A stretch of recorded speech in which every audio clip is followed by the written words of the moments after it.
welcome to First in Filoni. This is our Week 8 edition.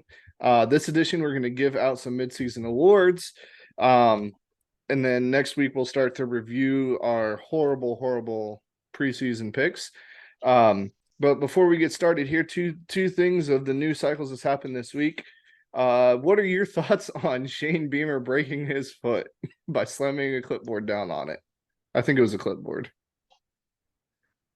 I mean, can it get any worse for South Carolina? That poor guy. I'll say this. You're right. Can it get any worse for South Carolina? They're having a bad year. I think it shows passion. Like, as silly as that sounds, I think it shows passion that he was angry and stuff like that. South I Carolina's mean, having a he down year, but I think they're going to be he okay. wants to win.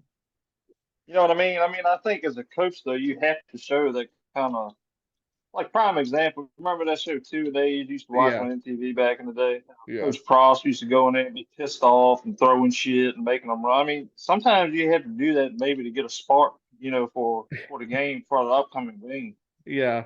I think they're down this year, but this is the best South Carolina team that's been around since Spurrier. So, like, I wouldn't worry about it too much if I was South Carolina fans. Um, Second thing is Brock Bowers might be out for the season with a high ankle injury. They're having the surgery that Tua had, something similar to that back in Alabama. What are your thoughts on that? Does that change anything for your outlook on Georgia's season? Does that take him out of contention, or what level of concern are you at for Georgia going forward? Well, I mean, it is Georgia, so to me, it's the next man up mentality. I Right. mean, Kirby Smart pretty much had to know that, okay, there's going to be a year coming up when Brock Bowers is gone. So I have to start, digging into the playbook a little bit. But it sucks for Georgia because you and I both know that offense revolves around Brock Bowers. I'm concerned. I think I'm about on a 4 or 5 because you're right. I think it's next man up mentality. Kirby Smart's built that. I mean, they've won 2 national titles in a row now, right? Like they're going for their third. They can have a down year, but their down year is still making the playoffs. So I'm concerned because that's a lot of their offense, but we'll see what's happened. They got Florida next week. Um, they should win, but we'll see. I mean, that's a big part of their offense. And then last thing before we get into our midseason awards, I saw this on the internet. I'm hoping you did not.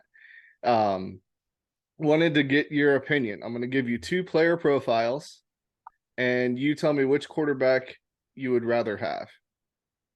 Okay. All right. Player 1, yards on the season, 1,482, which is at 247 yards per game. So pretty good. 8.1 yards per attempt, which is pretty good. 63.2% completion, above average. 13 touchdowns, 1 interception. Got it? And then Yeah. player two, 1,897 yards, which is 271 per game, with 8.5 yards per attempt at a 76.2% completion rating, 12 touchdowns, 2 interceptions. Which quarterback would you rather have? Quarterback 1 or quarterback 2? And no, it's not UNC anything. It's not Duke anything. It's none of your rivals. I was going to take a wild guess and say it's either Bo Nix or Michael Penix Jr. Nope, it's neither one of them. They blow them out of the water with yards. Okay. Uh, But don't try to guess who the quarterbacks are. Which quarterback would you if I rather had to, have? if I had to take, I think I would rather have the completion percentage. So I'm gonna go with 2. Player 2. Any guess on who Yeah, that is? probably Devin Leary. Nope. Graham Mertz. Oh, okay. Sort of. Imagine that. I And suck then again. and then player 1, do you have any guess on who that was? No, I really don't. Jordan Travis. FSU. So Okay. you picked Graham Mertz over. I just wanted to point that out. I think But Jordan looking Travis is back now on that now, I think Jordan Travis is definitely the better quarterback. right. That's what I was about to say. I think Jordan Travis is a better quarterback, but I think people are, because Florida isn't that great this year, people are not seeing what Graham Mertz is actually doing. I think you know what I'm saying. Like he's with Well, a yeah, because they're also, walk on but you receivers. also got to remember, yeah, well, he's got walk-on receivers one and two in that conference. If you're not SEC. winning, you're not really going to get, yeah, you're not really going to be shown. You know what I mean? Yeah, well, they're 5-2 now, and I predicted 8-4 record by the end of the year, so they just got to go 3-2 out. Which they got LSU, they got Georgia, they got FSU, and they got Missouri. So I'm kind of worried about my pick and worried about my pick. So we'll see. We'll see what happened there. But that was just a fun little game. I might do that next week. Get 2 more player profiles and have you pick, um, just to kind of like take a step back and look. Because when I saw that as well, I was really surprised because I 1,000% would have picked Jordan Travis over Graham Mertz any day of the week.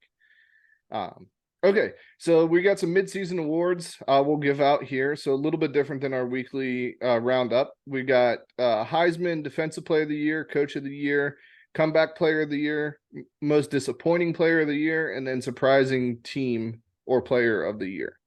We'll start off with the main one here, Heisman. For me, as of right now, as of start of week 8 through week 7, I think there's only one answer to this, but I think it's close. And it's only because of what happened last week, and it's Michael Penix Jr. Caleb Williams looks 100%. very pedestrian with 3 interceptions. Bo Nix looked good, but Michael Penix, when it counted most, he took the team down and scored.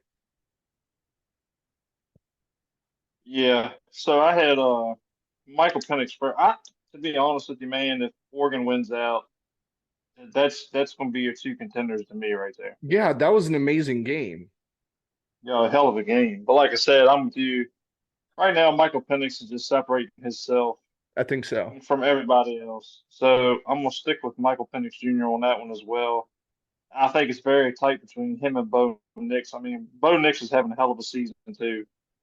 I'm not taking nothing away from him. I mean, Yeah. like I said, it's going to be a tight race, but it also to me it's going to depend how Washington finishes the season if Penix can stay healthy as well. Well, I mean, I would have said Caleb Williams if he didn't just completely shit the bed last week.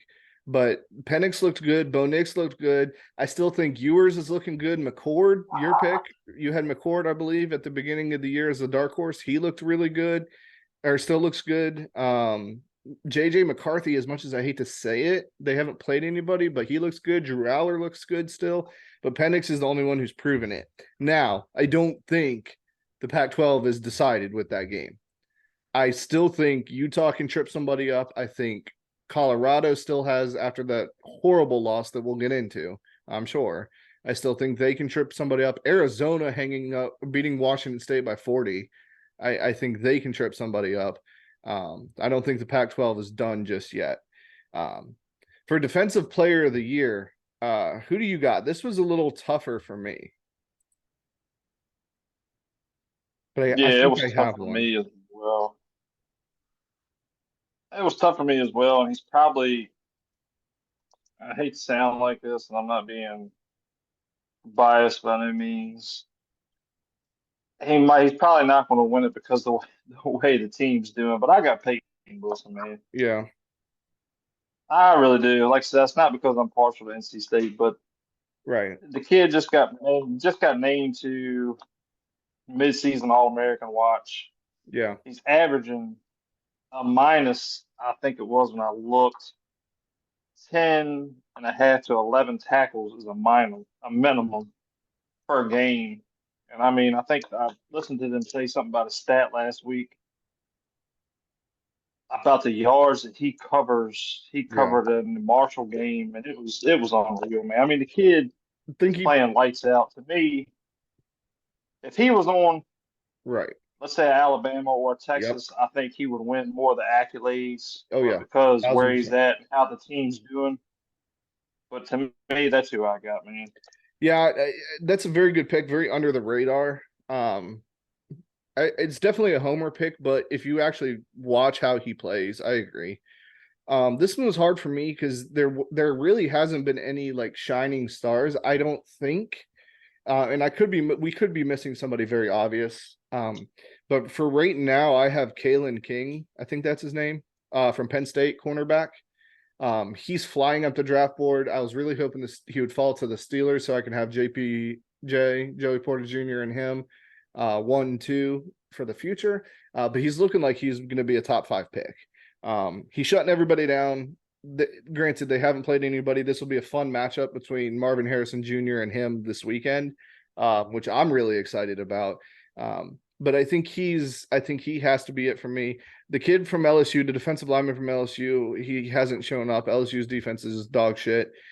Tennessee defensive line, there isn't one person that's standing out, but they're amazing. They're actually really, really good.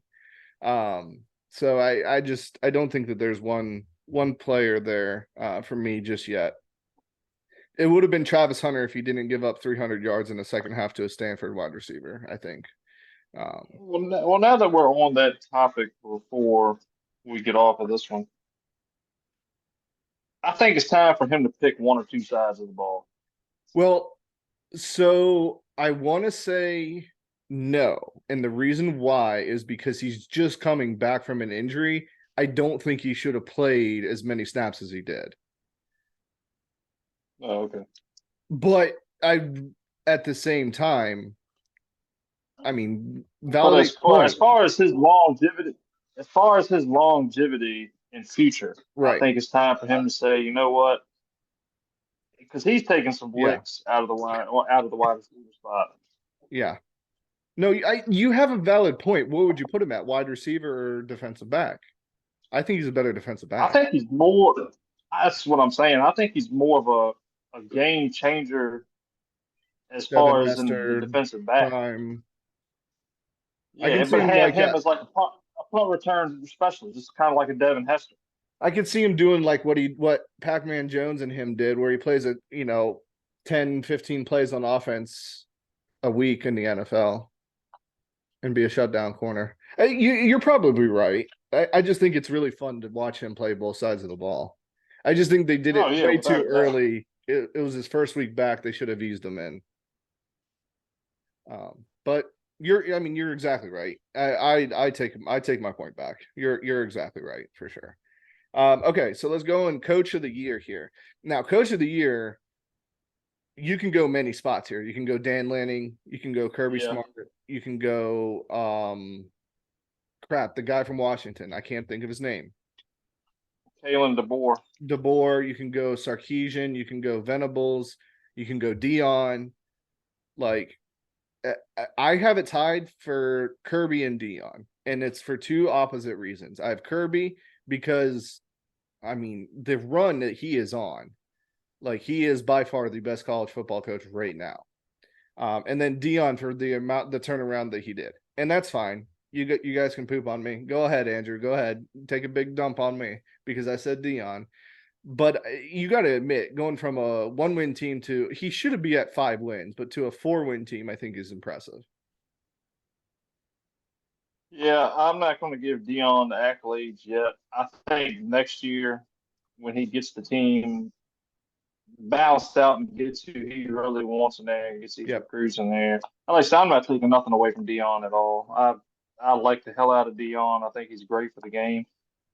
Believe it or not, I didn't have him or Kirby Smart on this list. I actually had three others that are my top three. Well, mid-season coach of the year, top three. And I'm not taking away nothing from Kirby, but to me, when you can recruit like he does and gets the players like he does, yes, he does, and he's on a two-peat right now. As far as winning championships, two back-to-back championships, I went kind of out of the box on this one, and I know everybody probably get a good laugh out of this or say, "Oh yeah, he's just biased to the ACC." But I got Jeff Brom out of Okay. Louisville, Mike Elko, and I also got Elko, Kalen that's DeBoer out of Washington. yeah. So okay, I'll give you Elko. I don't think Brom. I think you can't if you can say what you said with Dion. I don't think you can say it with Brom yet either. Um, Well, the only reason why I picked him over Dion is because of his record. and he's Sure. beat some pretty good teams. No, and that's extremely valid. I that's fine. I'm with you on that one. Elko, you're right. Elko's one that I 1000% forgot because like to play this little game with you now, if you had one coach to coach your team the rest of the year, who not future years, not past years, one coach this year to coach your team the remaining 5, 6, 7 games of the season, who would you pick? Because mine would be Elko. Out of those three that I named, Out of anybody. I'm going with Mike Elko. He Yeah, brings you fire have on the to. sideline. You have to. Now, he gets pissed off on the sideline, which is what I like the best. If his players ain't good or his coordinators ain't calling, I mean, he gets in their ear.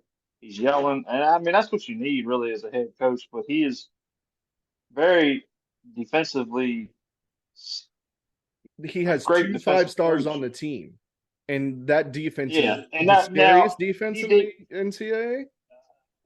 Yeah, they're damn close, but I can tell you, I do like the fact that he got quite a few people out of the transfer portal, but the way his defense plays, they just disguise so much with their safeties and their defensive Yeah, backs and their linebackers. I mean, it's kind of like a you don't know where the blitz is coming from. You don't know if they're going to drop three. I mean, it's a it's just no-name defense he's right now. yeah. I mean, I don't know how in the hell you really can plan for something like that because he brings something different every week. They swallow you up, and it's crazy. And I think the FSU game, if Riley Leonard was playing, I'd be all for Duke this week. He's not playing. Game time decision, I think. All right. Well, he Let me said rephrase last that. week Let me rephrase that. I think if he was 100%, I would be all for Duke 100%.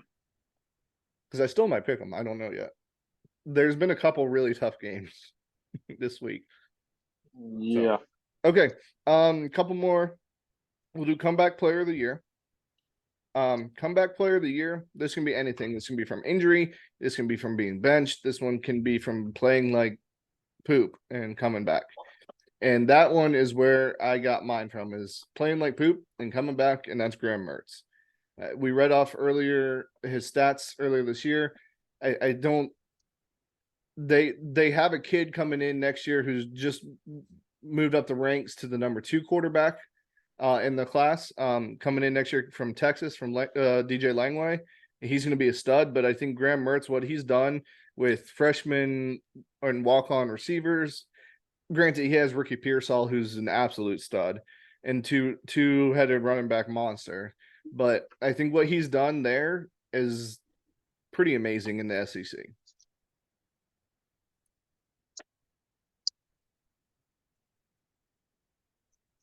So,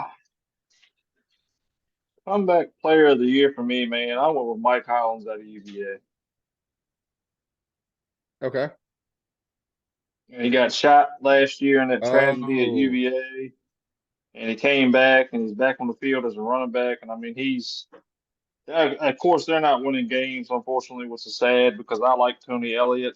And, after a tragedy like that, you always want something good to come no, out of that, kind of like you're the right. Marshall ordeal. But to me, that was a standout for me to go through what he did last year with his teammates passing Yeah. away and everything and that tragedy and to come back. And, he could have said the hell with it and left and went into the transfer portal and went somewhere else, but he came back.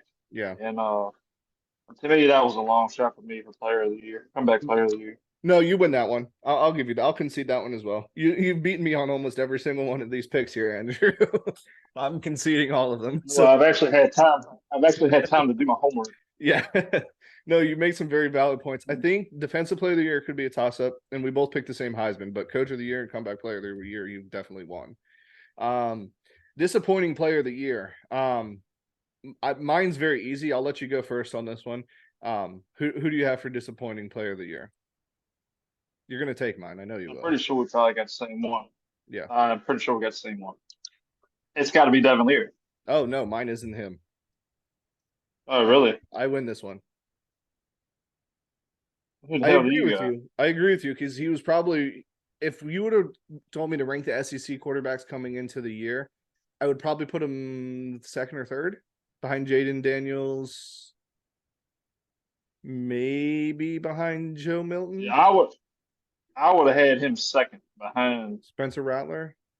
Yeah. Shit, hell no. Jaden Daniels, right? Yeah, I would have had him behind two behind Jalen Daniels. But to me, I mean, Yeah, man, he's the way that he played at NC State, and then when he got that injury, it's like when he got the he's injury, it's playing like he's scared. scared. Yeah. Yeah, it's like he's scared to unleash the ball and do what he. And the bad thing is the man can zip the ball. I mean, he can throw it. He's smart. He's not an idiot, but he's He's got the players around him. But I don't know. he's a game manager, but he has the team. Ray Davis, who I think I want to put him up there. Oh, never mind. Never mind. I didn't read my notes. Anyways, he's got the players around him. Ray Davis is a stud. He's got decent enough receivers. The offensive line is better than average. The defense seems to be much better than last year. You're right. Larry's a great pick. I'm going to stay in the SEC and I'm going to go one state south and I'm going to go with Joe Milton. I really drank the Kool-Aid with Joe Milton. He has all of the talent in the world. He can zip the ball. He can launch that thing. He's accurate when he's not being rushed. And he just, to me, he's looked good in the last couple of weeks, but to me, if you're relying on him to lead you to a comeback, you can't do it.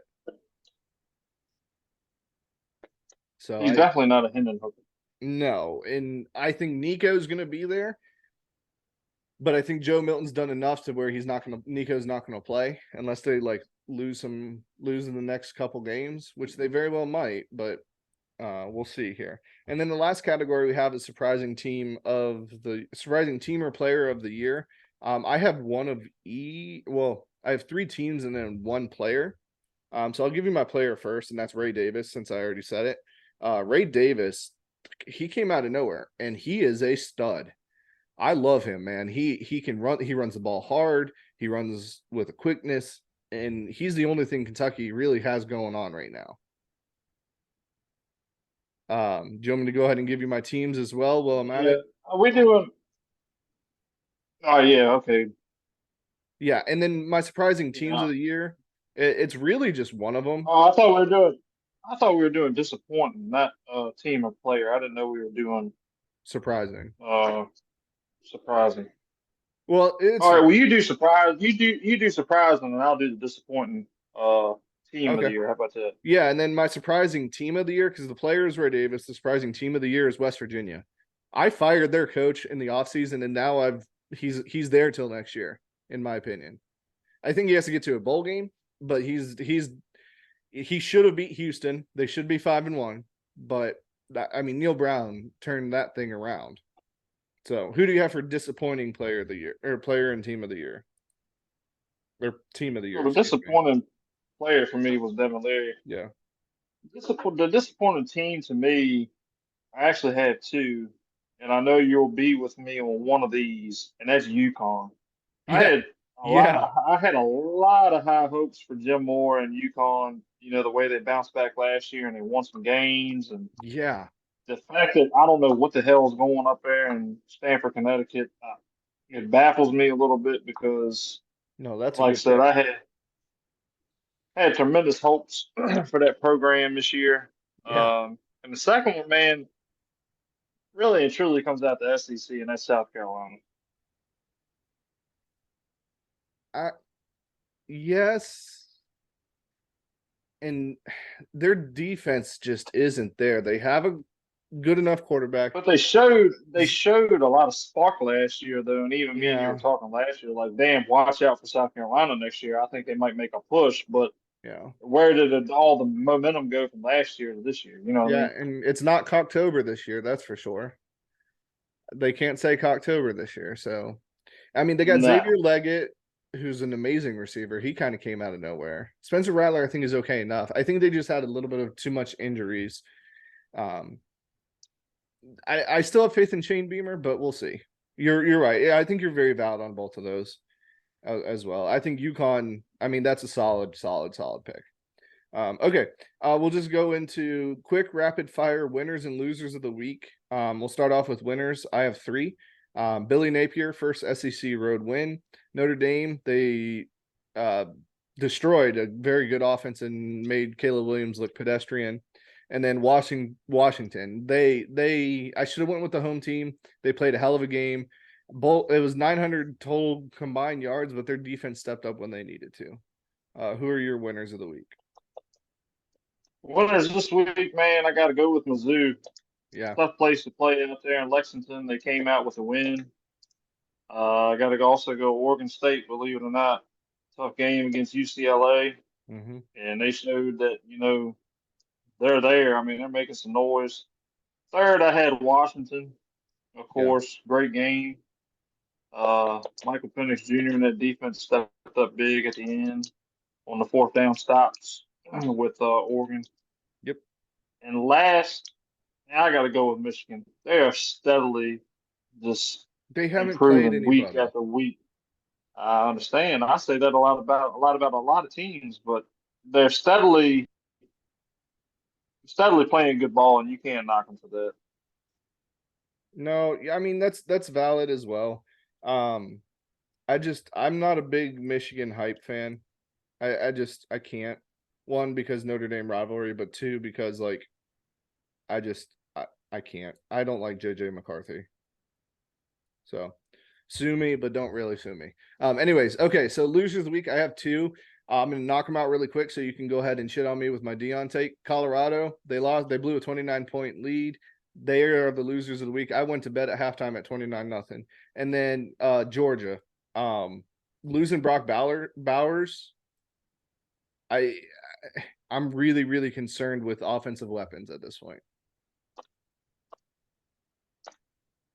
I had Colorado as one. I had Kansas as one. Yeah, where did that come from? NC State, yeah, NC State is another one, and Kentucky, man. I really thought that was going to be a lot of Ray Davis, but Dude, we fall into the I just Kentucky don't facade understand. every single year. Every single year.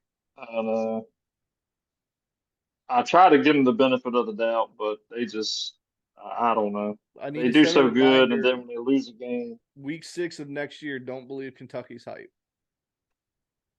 yeah, they're not going to have a quarterback next year, so it doesn't matter.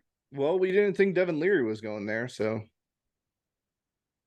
He did. Look what's going on. yeah, no, you're right. All right, so let's go ahead and get into the picks. We had some big movement last week.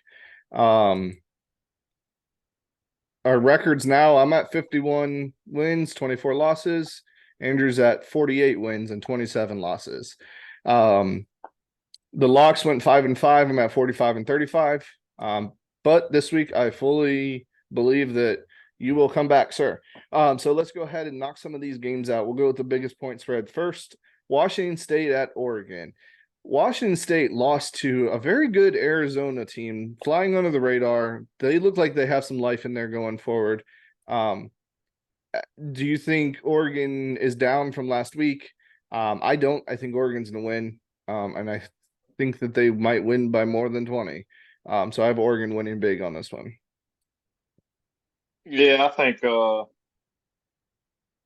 Oregon's going to play really pissed off this week to get their revenge for what happened last week. So I picked Oregon on that one. Okay. Next game here we have Duke at Florida State. Riley Leonard game time decision. He might play. He won't be 100%. Duke's defense is amazing. Florida State has typically tripped up on one of these games. Florida State's favored by 14 points. I'm gonna go Florida State here only because it's at home. If it was at Duke, I think it'd be more of a conversation. Or if Riley Yeah, I Leonard went Florida healthy. State as well. I went Florida State as well. Playing at the Doak is hard enough as it is, especially the way Jordan Travis and Yeah, all his receivers are playing right now. The question to me is the quarterback. If Riley Leonard does not go, I think it's going to be a long night for Duke. I think Duke defense will hold up in the first half, first quarter, maybe the second quarter, keep it close. But still, though, if Riley Leonard coming off the ankle injury, you don't know how much mobility he's really going to have. yeah. Like I I'd said, we also both look could for be the wrong, under. but Look for the yeah, under. I picked Florida State. Yeah, I would look for the under here in this game as well if you're betting. I think it's probably in the 40s, but Duke's defense is very, very good. They're probably going to try to run the ball down Florida State's throat because I don't think Florida State's defense is all that great. I'm trying to see here what the over under is. Yeah, the over under is 49. I would hit the under there. I don't think it's going to get that big. Um, next game we have here is the third biggest one. It's Tennessee at Bama. Remember last year, game of the year last year. Tennessee wins, throws the goalpost in the water. Bama's favored by 9.5 points. Tennessee's defensive line much more improved, but the offense isn't as good. Um, it's at Alabama. I think it's a day game. Let me double check on that. Do you have a strong feeling on this game, Andrew? Yes, I do. I think Bama gets its revenge. I just don't think Milton is going to be able to handle the pressure at Alabama. And I think you're going to be hearing a lot of F Auburn and Tennessee too all day long now. Yeah. Here. I'm sorry, F Auburn, LSU, and Tennessee too. Yeah. It's a 3:30 game. You know what? I'm going Tennessee. I don't Bama's offense, I don't think is there yet, and I think Tennessee's defensive line will win this because Bama's offensive line is not that good or not up to Alabama standards. I think Joe Milton somehow gets it done. I'd say it's a very, very low scoring game. You saw last week, Bama was handling Arkansas very handily, and they came back. So I'm going to go Tennessee here against better judgment. You're probably going to win that one. I'm doubting Nick Saban more and more and watch him come back and win the national title next year. Um, I just I just have that feeling. Okay, so let's go down the rest of the slate here. We got Mississippi State at Arkansas. Mississippi State, first time I think they've been no, second time they're on here. Arkansas, they're only or all of their losses this year. They're 2-5. All their losses this year, I believe, are within 10 points. Most of them under 7. I'm going Arkansas here, and I'm going Arkansas big. They're favored by 7. Yeah, I got Arkansas as well. I think Sam Pittman finally gets a desperately win that he needs to. Yep. So I'm gonna pick Arkansas on that one. Next game we have is Oklahoma State at West Virginia. West Virginia is favored by 3.5 points. West Virginia lost a heartbreaker on a Hail Mary 7-second play last week. They've been on a tear all year. Oklahoma State has quietly beaten some very, very good team. Kansas State, Kansas. They're looking better and better. I'm still going to go West Virginia here. I think West Virginia wins this. I think they get 5-2. And I think they're on their way to a bowl game. Country roads take me home. I think that they're playing in Morgantown. That place is going to be rocking. I think the fan base is finally excited again, so I picked West Virginia on that one. Yep. We're gonna skip the game of the week. We'll do that one last. Next game here we have is South Carolina at Mizzou. Mizzou is favored by 7. I think they win again here. South Carolina, I don't know what team we're getting, and Missouri is very, very, very good and very, very good at home. Yeah, I got Eli Drinkwitz and the boys. Give me Mizzou. I just don't think South Carolina's got anything for Mizzou, especially at Mizzou. In agreement once more here. We got TCU at Kansas State. Kansas State is favored by 6.5. Something clicked with them last week. Their backup quarterback comes in and 5 rushing touchdowns. Who do you have? Kansas State or TCU? I went Kansas State. I think they're at home. I think the home field advantage is going to help them, and I think they're going to run the ball down TCU's throat.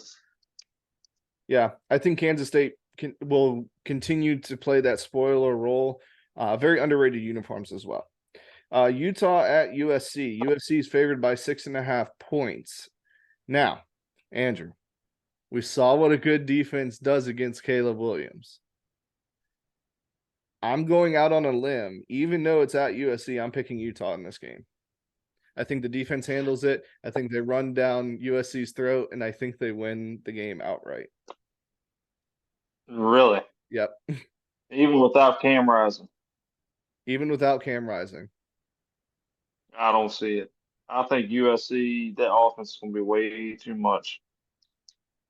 They don't have a defense, man. They don't. They Notre Dame put up I 40 on understand, but if you look at the stats from their quarterback, Yeah. I just I'm telling you, I think USC at the Coliseum.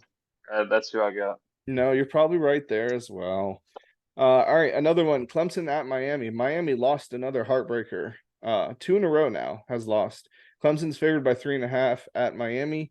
I think Miami bounces back. I think Miami wins. Um, Picking a lot of underdogs this week, I think, but I think Miami wins. I think Miami should only have one loss on the season. This one was another tough one for me. I think the deciding factor in this one is that Miami does not have the fan base when it comes to football. Um, It's a shame.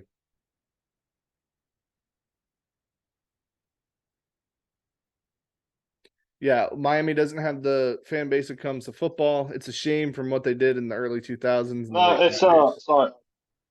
sorry. No, you're good. Yeah, I don't think Miami's got the. I don't think they're going to have the home field advantage.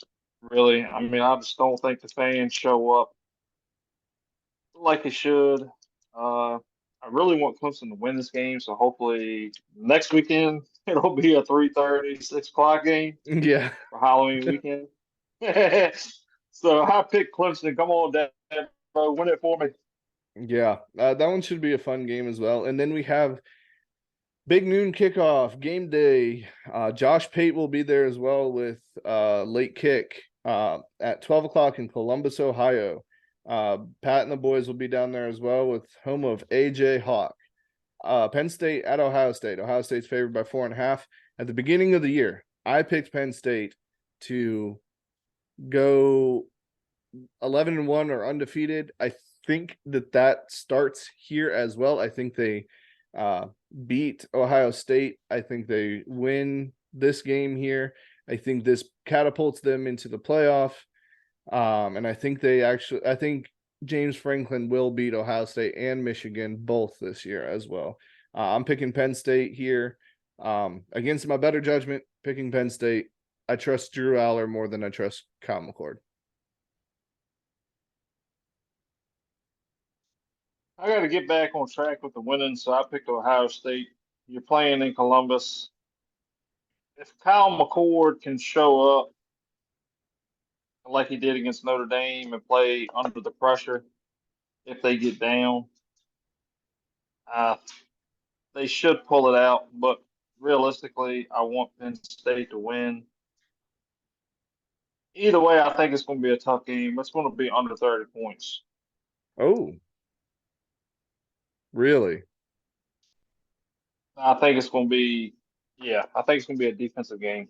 Interesting. It might be a 30, it might be a 31-24, 31-27, but I don't see them scoring more than 30 points. Hold on one second. Let me look up the over under on that game. So it's still 4.5. The over under is 45.5. So you would still hit the over, but yeah, it could be a defensive game. I think it'll be more like the Washington. I think it'll be less offense than the Washington Oregon game, but I think it'll be closer to that score. That's interesting. I like that. I like that take though. Okay, so locks of the week. I'll run through them really quick and then we'll finish it up. I got Penn State at Ohio State since I'm picking the Penn State to win outright. So give me Penn State plus 4.5. JMU at Marshall. JMU is favored by 3.5. I think that they win by more than 3.5 points. Oh my God! If I hear another thing about JMU, I also geez, think I think the over under in that game will be over 50 points. Washington State at Oregon. I already said it. I think Oregon wins by more than 3 touchdowns. So give me Oregon minus 20. Another one, I think Bama or Tennessee at Bama. I'm picking Tennessee to win outright. So give me Tennessee plus 9.5. I also think the under will hit. I don't think they're going to score very many points. I think it's going to be a very low scoring game, maybe in the teens or 20s, like an old SEC game. Minnesota at Iowa. This one was a hot take. Both of them are dog shit. I'm picking under 32 total points. That if you don't like football, don't watch that game. Utah at USC. I'm like I said, picking Utah outright. So give me Utah plus 6.5. Wisconsin at Illinois. Mordecai out for the year. I am hoping that I'm hoping number 16 plays for Wisconsin. One of my friends' little brother, backup quarterback. Hope he plays, and I hope he wins big. So I'm taking Wisconsin minus 2.5. Michigan State or Michigan at Michigan State. Michigan State's dog shit. I know it's rivalry. Give me Michigan minus 24. Any thoughts on any of those besides your JMU? Nah, I hope JMU loses. They'll shut the hell up. All right, upset of the week. This is my upset because I picked them outright. Tennessee over Alabama. Keep them on your watch. Who? Tennessee over Alabama, 9.5 points. I went with something different. I went with Army over Air Force. Ooh, no, Army's LSU. Yeah. No, I thought they got Air Force this week.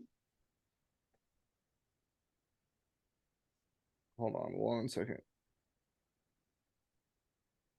Air Force is Navy. I'm sorry. Yeah, Air Force and Navy. Yeah, 10.5 points. Okay, Air Force is really good. Yeah, they are. Okay, What's the spread on the what's the spread on the Marshall game? JMU game. 3.5. Just so everybody knows, JMU is creeping in the polls at number 26. I was told to mention that in the podcast. So. Yeah, they also really haven't played anybody. They barely beat Virginia. Oh, thank you. Join the club. They did beat South Alabama, who's not bad. They did beat Georgia Southern, who's not bad. But I think if they play in the Pretty ACC, well. I think they play in the ACC. They're 6 to 8 win team. I don't think they're any more than that at this point. Now, could they be there? Yes. Are they the best team in Virginia right now? Yes. I don't think there's a doubt about that. Oh, 100%. Yeah, there's no doubt about that. So, okay, and then I just wanted to mention that in case some listeners listen. I was told to mention that JMU's creeping in the top 26. As they should be. To be honest with you, they should. I think that they. Oh, yeah, I'm not taking nothing away from them, but I just don't think they play the caliber schedule that people do in the ACC and the SEC and stuff like that. They haven't, but I bet you they get an invite within the next 3 years to a bigger conference. And I think that's very fair to say. But it's also fun. Like this, I think if they play another G5 team like Tulane, I think Tulane beats the brakes off.